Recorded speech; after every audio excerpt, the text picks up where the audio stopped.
Wednesday, May 24th here in Southern Ontario, Canada. So I want to talk about the body language on our Canadian politicians.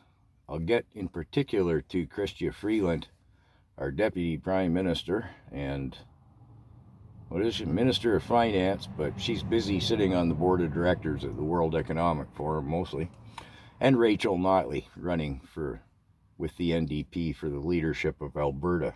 But let's start with Trudeau.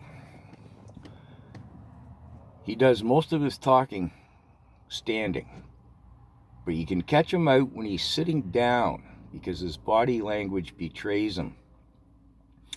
What happens when they're telling a lie, I mean, he knows he's lying. He's well aware that he's lying.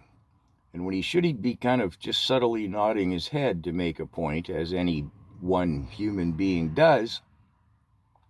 You could see this displayed with Danielle Smith when she's talking. She's positive. Trudeau, you'll see this little side shake like a no, but it's very subtle. His body language betrays him. So, this is why in Canada we've referred to Freeland, the Deputy Prime Minister, as bobblehead. Her head swivels around like one of them bobblehead car things they used to put in the back window. And like as if the vehicle's off-roading to boot, man. Her head's just on a swivel.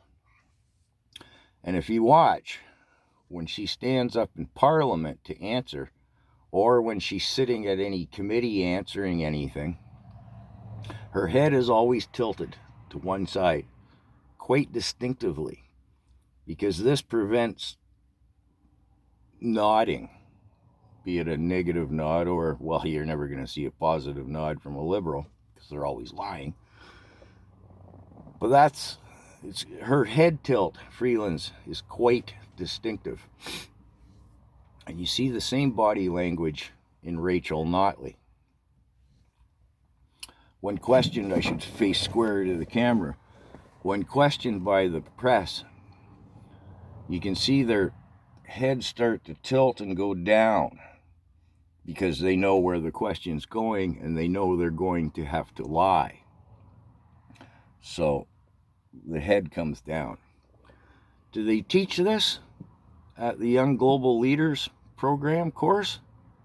I think they must, because you'll see the same head movements, whether it's betraying themselves or doing something so they don't betray themselves. You'll see it with Marco Mendicino, often referred to as Pinocchio Mendicino.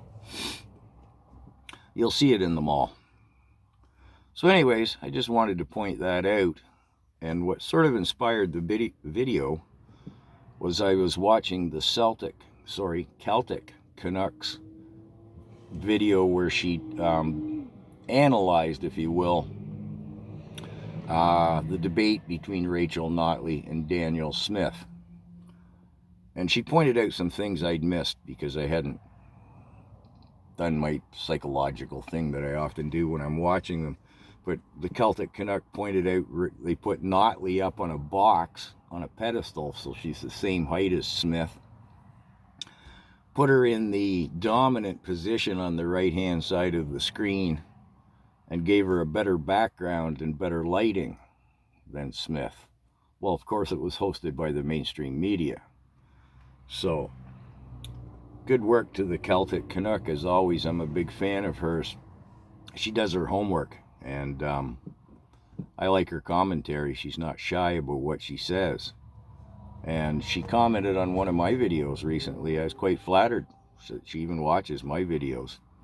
Because while I consider her a relative newcomer, I don't consider her a peer. I consider her a superior to the work that I do.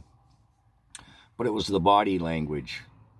Because often, not all the time, because it's time consuming, but say during, the early panda days when Trudeau had everything shut down and he'd pop out of the cottage like a gopher, I just listen to the video. I don't watch it. Then I shut the sound off. I watch it. Then I watch it in its entirety, and this way I can break down the body language.